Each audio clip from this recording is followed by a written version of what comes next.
After Magna, Frank approached me and said it's probably time that you got out on your own because we were undergoing some financial stresses at the time, and they were we were downsizing, and we had to. He said you should go on your own, and I found a place for you and a company for us to buy. So I bought an interest in a stamping company that was in distress. It wasn't able to keep up with its the releases from the car companies. Started out, the sales were about $30 million, and after about 3 years we're up to 60 million, and I divested myself of that, and went to Sweden to a company called Segerstrom Automotive, and it was kind of neat because my family background is Swedish Norwegian, and I got a chance to go to places that my grandfather would have been, and my grandmother would have been, or great grandmother and great grandfather, I should say.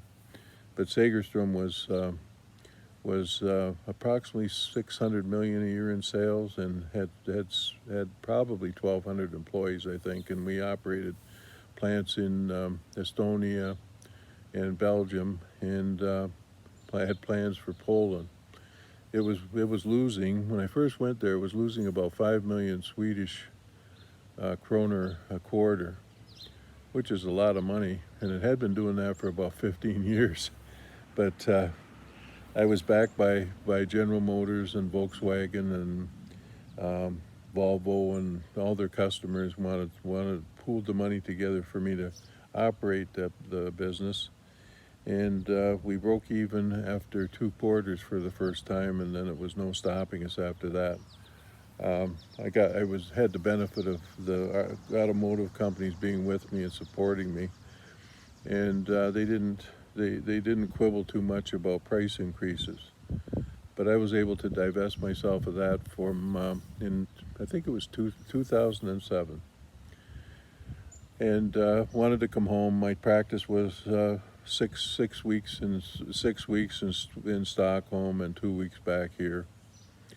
And at that time, we decided we wanted to settle down in a nice place called Fenwick, the village of Fenwick. Every time when the farm, we used to come through here on the way to Niagara Falls, because a big outing for us was Saturday morning, finish the chores early, get in the car, and start out for Niagara Falls and spend at least 4 or 5 hours on the Clifton Hill and that type of thing. And then it's about 2:30. We had to get home, start back to get back to the chores for the evening. But that was our big event.